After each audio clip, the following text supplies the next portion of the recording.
If you're looking for ideas to add to your outreach program or just somewhere to get started, head over to winus.org. That's WINUS.org.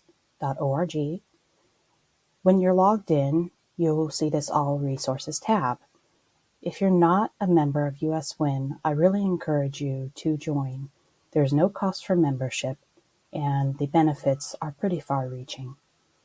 So to find the Outreach Library, you'll just go to All Resources and click the Outreach Library.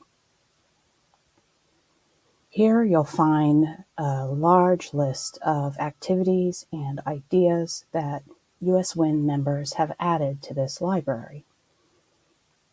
If you have lots of time, you can just peruse the library, or if you're looking for something specific, come up to the search function and you can search for a specific topic, such as the statistical half-life math activity that we discussed.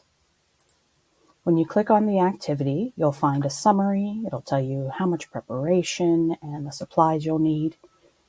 And hopefully it provides some supporting files to help you administer the activity. If you have great ideas to add to the Outreach Library, please do. You can do that through the Outreach Library submission form. You just complete this submission form, connect or attach any activities that you have, and then submit. Thanks.